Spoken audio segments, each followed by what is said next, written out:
아내가 먼저 말한 게 아니었다. 내게 모든 걸 털어놓은 사람은 내 상사였다. 연말 인사평가 면담 자리에서 그는 내 눈을 똑바로 쳐다보며 어떤 남자도 상사한테서 듣고 싶지 않은 말을 꺼냈다. 처음에는 무슨 소리를 하는 건지 이해가 되지 않았다. 말은 분명 한국어였는데 의미가 귀까지 제대로 들어오지 않았다. 마치 꿈에서나 들을 법한 대사가 공기 중에 떠다니다가 내 앞에서만 형태를 잃는 느낌이었다. 나는 그의 맞은편, 깔끔하게 닦인 회의실 테이블을 사이에 두고 앉아 있었다. 셔츠 단추를 하나 풀까 말까 고민하다가 괜히 지는 기분이라 꼭 참고 허리는 지나치게 꼿꼿하게 세운 채로 오늘은 분명 좋은 날이어야 했다. 팀장도 슬쩍 귀띔해졌고 실적도 나쁘지 않았고 요 몇 달 야근한 날을 세어보면 생각만 해도 어이가 없을 정도였다. 승진 얘기가 안 나오는 게 더 이상할 정도라고 나는 어젯밤까지도 믿고 있었다. 내 상사는 박상무였다. 40대 후반, 늘 구김 하나 없는 셔츠, 손목에는 비싸 보이는 시계. 자신감이라는 단어를 사람으로 만들어 놓으면 딱 저럴 것 같은 얼굴. 지난 몇 년 동안 나는 이 사람에게 인정받기 위해 살았다. 회식도 빠지지 않고 참석했고 보고서도 마감 전에 뽑아 올렸고 눈치는 또 얼마나 봤는지 모른다. 그 모든 시간이 갑자기 다른 의미로 다가오기 시작했다. 민준 씨. 그가 내 이름을 불렀다. 평소보다 한 톤 낮대 이상하게 조심스러운 목소리로. 이번 분기 성과 얘기 하기 전에 먼저 짚고 넘어가야 할 게 하나 있어요. 개인적인 이야기입니다. 개인적인. 그 단어가 입 밖으로 나온 순간 공기 질감이 달라졌다. 나는 짧게 눈살을 찌푸렸다. 인사평가 자리에서 개인적인 이야기라니. 머릿속으로 가능한 시나리오를 몇 가지 떠올려봤다. 혹시 내가 실수한 게 있나? 회사 밖에서 뭔가 문제라도 된 적 있었나? 아니면 누가 민원을 넣었나? 어떤 경우에도 그 다음에 이어질 말을 나는 상상하지 못했다. 무슨 일인지 말씀해 주시죠. 내 목소리는 생각보다 침착하게 나왔다. 마치 이 상황에서 침착할 이유라도 있는 사람처럼. 박상무는 잠시 눈을 감았다 뜨더니 손가락을 깍지 낀 채로 내 쪽을 보았다. 회의실 유리창 너머로는 사무실이 보였고 그 뒤로 서울의 겨울 하늘이 칼날처럼 서 있었다. 창에 비친 내 얼굴은 어딘가 낯설었다. 지금부터 하는 말은 변명은 아닙니다. 그가 먼저 선을 그었다. 어떤 말모도 정당화될 수 없는 일이라는 거 저도 알고 있어요. 그래도 제가 직접 말해야 할 것 같아서요. 숨을 한번 깊게 들이킨 뒤 그는 아주 간단한 한 문장을 내게 던졌다. 그동안 민준 씨 아내와 관계를 가져왔습니다. 순간 소리가 사라졌다. 정확히 말하면 세상에 소리가 사라진 건 아니었다. 복도 끝에서 누군가 웃는 소리가 들렸고 프린터 돌아가는 소리도 들렸고 스마트폰 진동이 책상 위 어딘가에서 달그락거리는 것도 들렸다. 그런데 그 모든 게 멀리서 나는 소리처럼 수면 아래에서 들려오는 소리처럼 희미해졌다. 죄송합니다. 그가 말했다. 수진 씨, 이름은 수진이죠. 제가 그런 짓을 했습니다. 꽤 오래. 아내 이름이 그의 입에서 나왔다. 그가 회사 회식 자리에서 한두 번 부른 적은 있지만 지금처럼 이렇게 조심스럽게 마치 깨지기 쉬운 물건을 다루듯이 부르는 건 처음이었다. 나는 웃음이 나왔다. 짧고 마른 웃음. 농담이죠. 내가 말했다. 뭐 요즘엔 이런 것도 인사평가 방법입니까? 스트레스 테스트 같은 거? 질문 끝이 흐려졌다. 말하면서도 이게 말이 안 된다는 걸 알고 있었기 때문이다. 농담이었다면 그는 여기서 웃어야 했다. 농담이에요. 그런 표정 하지 말아요 하면서. 하지만 그의 얼굴에는 미안함과 혐오가 뒤섞인 표정만 떠올라 있었다. 그 혐오는 나를 향한 것이 아니라 자기 자신을 향한 것처럼 보였다. 농담이면 좋겠네요. 그가 힘없이 웃었다. 정말 아니었으면 좋겠습니다. 그런데 사실입니다. 제가 선을 넘었고 그 선을 넘는 걸 반복해왔어요. 내 심장은 빠르게 뛰기 시작했지만 동시에 뭔가가 안쪽에서 서서히 얼어붙는 느낌이 들었다. 얼마나 됐습니까? 나도 모르게 입에서 나온 질문이었다. 얼마나 계속된 겁니까? 그는 눈을 한번 감았다가 떴다. 대답을 고르는 시간이 길지 않았다는 게 더 끔찍했다. 이미 준비해둔 답처럼 자연스럽게 미끄러져 나왔다. 대략 8달 정도 됐습니다. 8달. 숫자가 머릿속에서 뱅뱅 돌았다. 작은 숫자도 아니고 그렇다고 엄청나게 큰 숫자도 아닌 애매하게 길어서 더 잠인한 시간. 나는 8달 동안 뭘 하고 있었을까? 야근, 주말 출근, 고객사 미팅, 팀 회식. 그 모든 시간들이 한꺼번에 머릿속에서 재생되기 시작했다. 그리고 그 시간들 사이사이 내가 집에 없었던 그 틈들을 누군가가 가져다 쓴다는 상상이 들었다. 왜 지금 말하는 겁니까? 나는 겨우 그 말을 꺼냈다. 더 일찍 말했어야죠. 아니, 애초에 하지 말았어야죠. 맞습니다. 그는 고개를 끄덕였다. 인정이 너무 빨랐다. 처음부터 하지 말았어야 하는 일입니다. 그건 100번, 1000번을 말해도 부족하죠. 그런데 이미 저질러졌고 저는 그 사실을 숨긴 채 여기 앉아서 당신 인사고과를 이야기하려고 했습니다. 그게 도저히 안 되더군요. 우리 둘 다 속이는 예 같아서. 우리 둘 다? 그 표현이 내 귀에 걸렸다. 우리 둘 다요? 회사도 그렇고요. 그의 시선이 잠깐 테이블 위를 스쳤다. 민준 씨는 열심히 했습니다. 진짜로요. 제가 누구보다 잘 알죠. 야근, 주말, 고객사 응대, 각종 잡 업무까지. 그걸 보면서 저는 매번 죄책감을 느꼈습니다. 그러면서도 멈추지 않았고요. 그래서 어제 수진 씨와 완전히 끝내자고 했습니다. 그리고 오늘 당신에게 말하기로 했고요. 어제? 그 말 하나가 어제 밤을 되돌려 놓았다. 어제 집에 들어갔을 때 수지는 평소보다 조금 더 멍한 얼굴로 TV를 보고 있었다. 내가 들어오는 소리에 뒤돌아보며 웃었고 자연스럽게 왔어? 라고 말했다. 평소와 다를 바 없었다. 샤워를 마치고 나왔을 때는 이미 잠든 척 누워 있었다. 내가 침대에 눕자 무의식처럼 나에게 몸을 붙였다. 그게 끝낸 다음 날의 행동이었다. 그래서 이제 다 정리했으니 괜찮을 거라고 생각하셨습니까? 내가 물었다. 저는 모르는 채로 그냥 잘 살아주길 바랐던 겁니까? 괜찮을 거라고 생각한 적은 없습니다. 그가 고개를 저었다.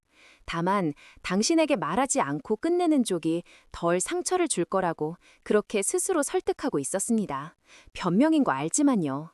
변명이라는 단어를 직접 꺼내면서도 그는 전혀 안심하지 못하는 얼굴이었다. 수진이, 아니 당신 아내는 당신을 사랑한다고 했습니다. 그가 계속 말했다. 당신을 버릴 생각은 없고 일시적인 뭐라고 해야 할까요? 일탈 같은 거라고 그렇게 말했습니다. 제가 그 말을 믿고 싶었던 건 제 비겁함 때문이겠죠. 제 아내가 당신에게 그런 말을 했습니까? 내가 물었다. 저를 사랑한다고? 그는 고개를 천천히 끄덕였다. 네, 그래서 더 더럽게 느껴졌습니다. 제가 하고 있는 일이. 회의실의 공기가 점점 더 무거워졌다. 나는 의자에 앉아 있으면서도 마치 바닥이 기울어지는 듯한 느낌을 받았다. 유리창에 비친 내 얼굴이 약간 기울어져 보였다. 승진 얘기는요? 나는 갑자기 생각난 듯 물었다. 승진 심사에서 떨어진 건 제 능력이 부족해서였습니까? 아니면 말을 끝까지 잊지 못했다. 그는 그 나머지 부분을 이미 알고 있다는 듯한 얼굴을 했다. 당신이 못해서 떨어진 것 아닙니다. 그가 말했다. 몇 번은 오히려 제외시킨 쪽에 가깝죠. 같은 조직 안에서 계속 마주치는 게 죄책감 때문에 힘들어서. 바보 같죠. 죄책감은 느끼는데 행동은 그 죄책감에 맞지 않게 한 겁니다. 나는 쓴웃음을 터뜨렸다. 멋지네요. 제 커리어까지 희생하시면서 양심을 지키려고 하셨군요. 그가 대꾸하지 못했다. 한동안 아무 말도 나오지 않았다. 회의실 밖에서는 누군가 커피를 나르며 떠드는 소리가 들렸다. 누군가는 막 입사한 신입의 실수를 두고 농담을 던졌다. 아주 평범한 회사 오전 풍경이었다. 내가 방금 들은 이야기를 빼고는. 인사팀에 얘기하셔도 됩니다. 그가 조심스럽게 말을 이었다. 법적인 조치든 회사 내에서 조치든 어떤 결과든 받아들이겠습니다. 제가 책임져야 할 일입니다. 나는 그의 얼굴을 한 번 더 똑바로 봤다. 이 사람이랑 회의도 많이 하고 술자리에서 회사 욕도 같이 하고 때로는 가족 이야기까지 주고받았다. 그때마다 나는 이 사람을 어느 정도 믿을 만한 상사라고 생각했다. 그 믿음의 모양이 눈앞에서 뒤집혀 있었다. 더 이상 이 자리에서 할 수 있는 이야기는 없었다. 나는 자리에서 일어났다. 다리가 약간 떨리는 게 느껴졌지만 어떻게든 중심을 잡았다. 민준 씨, 그가 나를 불렀다. 손잡이에 손을 얹은 채로 나는 조금 돌아보았다. 정말 미안합니다. 그가 말했다. 당신한테 사람으로서 해서는 안 될 짓을 했습니다. 상무님, 나는 그의 직함을 끝까지 붙였다. 앞으로도 아마 제 인생에서 가장 많이 떠올릴 얼굴 중 하나일 겁니다.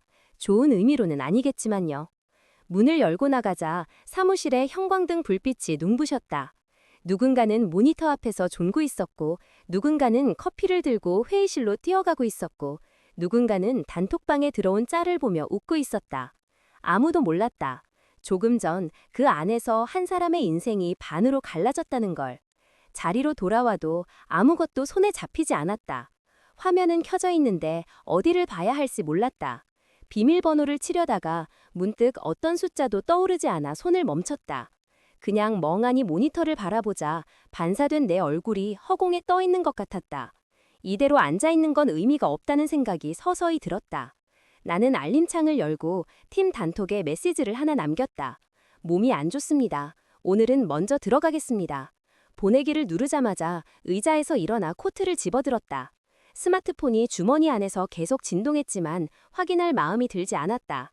엘리베이터 앞에 서서 숫자가 내려오는 걸 멍하니 지켜보았다. 회사 로고가 붙어 있는 문, 정수기 옆에 붙은 사내 공지, 복도 끝 화분에 물을 주고 있는 총무팀 직원. 모든 것이 낯설게 느껴졌다. 지하 주차장으로 내려가 차에 올라탔다.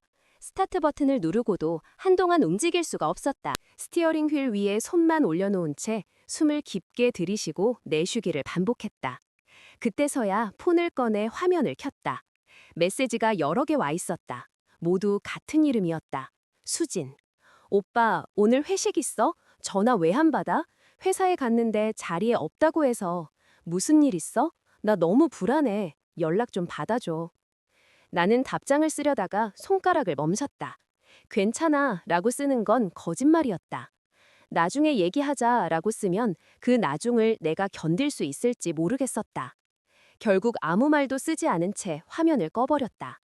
집에 바로 가는 건 도저히 상상이 되지 않았다. 그 집의 거실, 그 소파, 그 침대, 그 모든 공간이 한순간에 다른 의미를 띠게 되었다. 내가 없는 시간을 채운 사람들이 이 공간에 있었다는 사실이 머릿속에서 구체적인 그림으로 자꾸 떠올랐다. 나는 한참을 멍하니 앉아 있다가 결국 차를 출발시켰다. 어디로 가야 할지 정하지 않은 채로.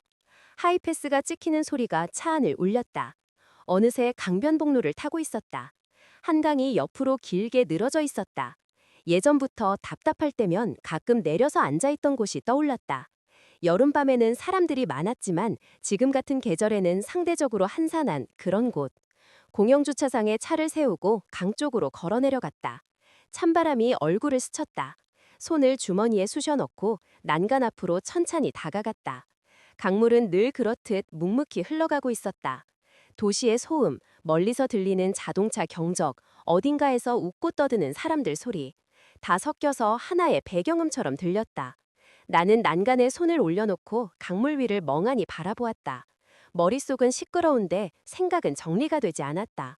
방금 들은 말을 천천히 되짚어보려 해도 어느 지점에서 자꾸 감정이 끼어들어 흐름을 끊었다. 8달. 그 사이에 있었던 장면들이 하나씩 떠올랐다. 작년 늦가을, 어느 금요일 밤, 나는 회사에서 전화 한 통을 받고 갑자기 고객사 쪽으로 자료를 보내야 한다는 말을 들었다. 집에 들어갈 수 있었던 시간은 대략 밤 10시쯤이었지만 나는 새벽 1시가 넘어서야 컴퓨터를 끌 수 있었다. 그때 수진이 카톡을 보냈다. 오늘도 늦어? 운전 조심하고. 내가 미안, 거의 끝나간다. 라고 답장을 보냈을 때 이미 시계는 11시를 넘기고 있었다. 그날 그녀는 잠들기 전에 한 번 더 메시지를 보내왔다. 몸 챙겨, 나 먼저 잘게. 나는 그 메시지를 보며 그녀가 나를 이해해준다고 생각했다. 지금 떠올려 보니 그 밤도 8달이라는 시간 안에 들어있었다. 강물 위로 어두운 파도가 잔잔하게 일렁였다. 난간에 기대서 눈을 감았다가 열었다. 숨을 크게 쉬어도 가슴속 깊은 곳이 답답한 건 좀처럼 나아지지 않았다. 주머니 속에서 폰이 또 진동했다. 나는 꺼내보지도 않고 그냥 진동이 멈추기를 기다렸다. 그러다 또 울렸다. 이번에는 전화였다. 화면을 확인하니 수진이 아니었다. 여동생 이름이 떴다. 유진. 잠시 망설이던 끝에 나는 통화 버튼을 눌렀다. 오빠, 어디야? 걱정이 담긴 목소리였다. 왜? 내 목소리는 생각보다 잠겨 있었다. 올케 언니한테 연락 왔어. 오빠가 회사에서 없어졌다고. 전화도 안 받고. 무슨 일 있는 거냐고 나한테 묻는데. 나는 말을 잇지 못하고 침묵했다. 뭐야? 진짜 무슨 일 있어? 나 불안하게 하지 말고 말해줘. 잠시 강물 소리만 들렸다. 그 소리 뒤에서 내가 숨 쉬는 소리도 들렸다. 나는 혀끝까지 올라와 있는 말을 몇 번이나 삼켰다가 결국 빼냈다. 유진아, 응? 오늘 알게 된 게 있어. 뭔데? 그녀의 목소리가 조금 낮아졌다. 준비하는 목소리였다. 수진이, 바람 피웠다. 말이 입 밖으로 나오는 순간 현실감이 조금 더 선명해졌다. 단어가 공기 중에서 무게를 얻은 것 같았다. 뭐? 유진이 거의 속삭이듯 되물었다. 누구랑? 나는 짧게 웃었다. 웃음인지 숨인지 애매한 소리가 나왔다. 내 상사랑. 회사 상사? 전화기 너머에서 욕이 터져나오는 게 들렸다. 그녀는 원래 욕을 자주 하는 편이 아니었다. 언제부터야? 8달 정도 됐대. 그걸 어떻게 알았어? 올케 언니가 말했어? 아니, 상무가 얘기해줬다. 인사평가 자리에서.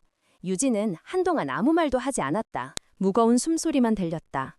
오빠? 응? 지금 혼자야? 응. 집에는 안 갔고? 안 갔지. 갈 자신이 없어서. 어디야? 데리러 갈까? 괜찮아. 한강 쪽에 있어. 그냥 바람 좀 쐬다가 생각 정리하고 들어가려고. 이럴 때 혼자 있지 마. 제발 혼자 버티려고 하지 말고 나한테 기대면 안 되냐? 마음이 약해질 만한 말이었다. 하지만 지금은 그 약해짐조차 버거웠다. 나 지금 누구 말도 제대로 못 들을 것 같아. 내가 솔직하게 말했다. 네 말도, 엄마 말도, 누구 말도. 그래도 전화는 해줘. 집에 들어가다가 진짜 이상한 생각하면 후회할 짓 하면 나 평생 오빠 원망할 거야. 그럴 생각은 없어. 나는 단호하게 말했다. 죽을 생각 같은 건 없어. 그럴 가치도 없는 사람들한테 내 목숨까지 주고 싶지는 않으니까. 유진이 길게 숨을 내쉬었다. 알았어. 그 말 믿을게. 대신 오늘 밤 어디서 잘 건지 정도는 나한테 알려줘. 알았지? 전화를 끊고 나니 강 건너편 아파트 단지 불빛이 더 또렷하게 보였다. 누군가는 지금 저기서 라면을 끓이고 있을 수도 있고, 누군가는 시험 공부를 하고 있을 수도 있고, 누군가는 애를 재우고 있을 수도 있다. 평범한 일상.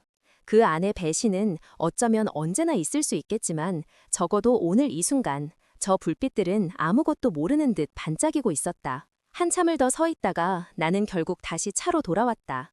이 상태로 밤을 보낼 곳이 필요했다. 집은 안 되고 야근하는 척 회사로 돌아갈 수도 없었다. 자연스럽게 떠오른 건 회사 근처에 있는 비즈니스 호텔이었다. 몇 번 출장 온 손님들이 묵었던 곳. 나는 호텔로 향했다. 프런트 데스크에서는 밝은 얼굴의 직원이 인사했다. 어서 오세요? 라는 말이 낯설게 느껴졌다. 이곳 사람들은 내가 어떤 얼굴로 들어왔는지 신경 쓰지 않았다. 그저 하루치 숙박을 결제할 손님일 뿐이었다. 싱글룸 하루 묵을게요. 내 목소리가 평소보다 조금 낮게 들렸다. 카드를 건네받고 엘리베이터를 타고 올라가 방 문을 열고 들어갔다. 방 안에는 흰 침대, 작은 책상, TV, 샤워 부스, 딱 필요한 것만 있는 공간이었다. 아무 추억도 아무 기록도 없는 완전히 중립적인 장소. 나는 침대 모서리에 앉았다. 코트도 벗지 않은 채 두 손을 무릎 위에 올려놓고 한참 동안 움직이지 않았다. 그제야 화가 났다. 낮에는 충격이 감각을 잠식해서 제대로 된 분노를 느낄 여유조차 없었다. 하지만 호텔방에 홀로 앉아있으니 정신이 조금씩 맑아지는 대신 감정들이 제 모습을 드러내기 시작했다. 분노는 생각보다 조용한 얼굴을 하고 있었다. 얼굴이 붉어져서 고함을 지르는 그런 분노가 아니었다. 인스테드 서늘한 아주 천천히 끓는 물 같았다. 위로 올라올수록 온도가 높아지는데 겉에서는 티가 잘 나지 않는 박상모에 대한 분노, 수진에 대한 분노, 그리고 어쩔 수 없이 나 자신을 향한 분노까지. 내가 너무 그 회사에, 그 상사에게, 그 자리 하나에 매달려 있었던 건 아닌가? 집에서 보내야 했던 시간들을 내 선택으로 회사에 쏟아붓고 그것이 결국 두 사람에게 공간을 만들어줬다는 사실이 머릿속을 떠나지 않았다. 그렇다고 해서 그들이 한 행동이 정당화되는 건 아니었다. 절대 아니다. 누군가의 외로움이, 누군가의 과로가, 누군가의 공허함이 이런 배신의 면죄부가 될 순 없다. 하지만 내가 비워둔 자리에서 그들이 무슨 짓을 하고 있었는지 상상하게 되는 건 내 몫이었다. 침대에 몸을 눕히자 천장이 낯설게 낮게 느껴졌다. 폰을 꺼내 화면을 켜니 여전히 메시지 알림이 줄줄이 떠 있었다. 어젯밤 이후로도 수지는 수차례 메시지를 보내고 전화를 걸고 음성 메모까지 남겨놓았다. 오빠, 제발 말 좀 해줘. 회사에서 무슨 일 있었던 건지라도 알려줘. 집에 왔는데 신발만 입고 사람은 없으면 그거 진짜 너무 무서운 거 알아? 정말 미안해. 뭐라고 말을 해야 할지 모르겠어. 그래도 어디 있는지는 알려줘. 응? 나는 답을 하지 않았다. 대신 내일 해야 할 일들을 생각했다. 내일은 도망치지 않고 집에 가서 제대로 말을 들어야 했다. 변명도, 울음도, 후회도 그 모든 걸. 내일은 내가 묻고 싶었던 질문들을 끝까지 물을 거다. 그리고 내 인생을 어떻게 할지 정해야 했다. 화가 난 상태에서가 아니라 최대한 맑은 정신으로. 오늘 밤은 그 결정을 준비하는 시간이었다. 낯선 호텔 침대에서 나는 한참 동안 눈을 감지 못했다. 하지만 이상하게도 누군가의 거짓말이 있는 공간보다는 이렇게 아무 기억도 없는 방이 조금 더 안전하게 느껴졌다. 적어도 여기에는 숨기는 사람이 없으니까. 다음 날 아침 나는 예상보다 일찍 눈을 떴다. 몸은 피곤했지만 머리는 오히려 어제보다 더 또렷했다. 샤워를 하고 대충 얼굴만 닦고 호텔을 나섰다. 집으로 가는 길은 어제 회사에서 빠져나오던 길과는 다른 종류의 무거움을 가지고 있었다. 이제는 내가 진실을 알고 있다는 걸 그녀도 알고 있으리라는 전제 위에서 가는 길이었다. 아파트 단지 입구에 들어서자 익숙한 풍경들이 보였다. 경비실 앞에서 담배를 피우던 아저씨, 아침 산책을 나오는 노부부, 유모차를 끌고 나오는 젊은 엄마. 내가 사는 곳은 언제나처럼 조용하고 평범했다. 우리 집 현관 앞에 서자 심장이 한번 크게 쿵 하고 내려앉는 느낌이 들었다. 잠깐 눈을 감았다 뜨고 도어락 비밀번호를 눌렀다. 삐빅 하는 소리와 함께 문이 열렸다. 거실에는 불이 켜져 있었다. 식탁 위에는 손도 대지 않은 김밥 한 줄과 미지근해진 국그릇이 놓여 있었다. 아마 어젯밤 내가 돌아오기를 기다리며 차려놓았던 걸 치우지 못한 듯했다. 수지는 주방 식탁 의자에 앉아 있었다. 얼굴은 밤새 울었던 티가 역력했다. 내 모습을 보자마자 그녀는 벌떡 일어났다. 왔어? 그녀의 목소리는 갈라져 있었다. 나는 신발을 벗고 천천히 주방 쪽으로 걸어갔다. 어제 호텔에서 생각했던 대로 감정을 먼저 터뜨리지는 않기로 했다. 차갑게라도 끝까지 묻고 들어야 할 것들이 있었다. 앉아. 내 말에 그녀는 마치 학생처럼 순순히 의자로 다시 내려앉았다. 나는 맞은편에 앉았다. 식탁 사이 겨우 몇 뼘 되는 거리였지만 그 사이에 있는 건 8달이었고 그보다 더 오래 쌓인 믿음과 그걸 배신한 시간들이었다. 한동안 우리는 아무 말도 하지 않았다. 전자레인지 시계 소리만 똑딱거리며 흘렀다. 먼저 입을 연 건 나였다. 어제 박상무 만났어. 그녀의 눈동자가 순간 흔들렸다. 너무 빨리. 인사평가 한다고 불러놨다가 다른 얘기를 하더라. 그녀는 숨을 들이켰다. 입술이 떨렸다. 뭐라고 했는데? 네 이름, 내가 말했다. 그리고 8달. 그녀는 더 이상 버티지 못하고 고개를 숙였다. 눈물이 떨어졌다. 어젯밤에는 감추려고 애쓰던 감정이 이제는 숨길 수 없는 모양이었다. 미안해. 첫 마디가 그거였다. 그 말은 나중에 하고 나는 잘라 말했다. 지금은 있는 그대로만 말해. 미화도, 축소도, 그냥 그랬어 같은 말도 필요 없어. 그냥 사실만 말해. 그녀는 손등으로 눈물을 거칠게 훔쳤다. 떨리는 숨을 고르려고 깊게 몇 번 들이마셨다가 내쉬었다. 언제부터야? 내가 물었다. 제대로 짚으면 처음. 그 선 넘은 게 언제야? 작년 11월쯤. 그녀가 힘겹게 입을 열었다. 상무님이 오빠 야근 많은 거 걱정된다고 한번 저녁 먹자고 했을 때 그때가 처음이었어. 나는 그 자리를 기억하고 있었다. 작년 말 팀이 한번 크게 털리고 난 뒤 상무가 고생 많았다고 회식을 잡았고 그 자리에서 다음에는 가족들도 한번 같이 봅시다 같은 말을 했다. 당시에는 그냥 인사치레라고 생각했다. 그때 둘이 단둘이 만났어. 처음에는 오빠도 같이 있는 자리에서였지. 근데 그 다음에 내가 따로 불렀어. 네가? 응. 그녀는 고개를 끄덕였다. 그 사실이 더 깊은 곳을 찌르는 느낌이었다. 왜? 그 사람은 오빠 얘기를 들어줬거든. 그녀는 아주 낮은 목소리로 말했다. 오빠가 집에 늦게 들어오는 거, 회사에서 얼마나 힘든지 난 늘 짐작만 했었는데 그 사람은 구체적으로 얘기해줬어. 오빠가 어떤 표정으로 일하는지, 어디까지 버티는지. 그러면서 나한테도 물었어. 힘들지 않냐고, 요즘 어떤지. 그녀는 잠시 말을 멈췄다가 다시 이어갔다. 처음에는 그냥 누군가 내 얘기를 들어준다는 느낌이었어. 오빠한테 하려다가 참았던 말들이 있었거든. 회사 너무 미워하지 마. 같은 말 말고 진짜 속마음.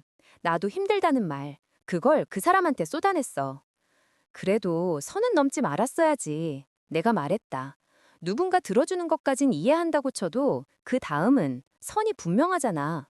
알아. 그녀가 눈을 질끈 감았다. 나도 그거 알아. 그래서 처음 그날 너무 무서웠어. 내가 뭘 하고 있는 건지. 끝나고 집에 돌아왔는데 오빠 얼굴을 제대로 못 보겠더라. 근데 또, 또 나갔지.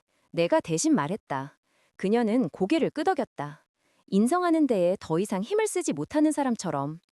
그만두고 싶었어. 여러 번. 근데 그때마다 그 사람이 너무 쉽게 내 마음을 건드렸어. 그녀는 떨리는 손으로 머리카락을 쓸어 올렸다. 오빠 앞에서는 나도 어느 정도 참고 말 골라서 했잖아. 오빠 힘들까다.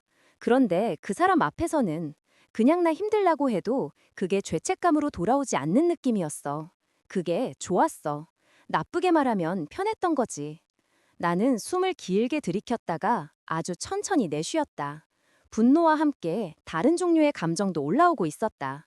내가 집에 두고 나온 것들에 대한 늦은 후회 같은 것. 그래서 8달 동안 계속한 거야. 내가 물었다. 집에 돌아와서 나를 보고 같이 밥 먹고 같이 자고 아침에 자녀와 하고 보내면서. 그게 말해.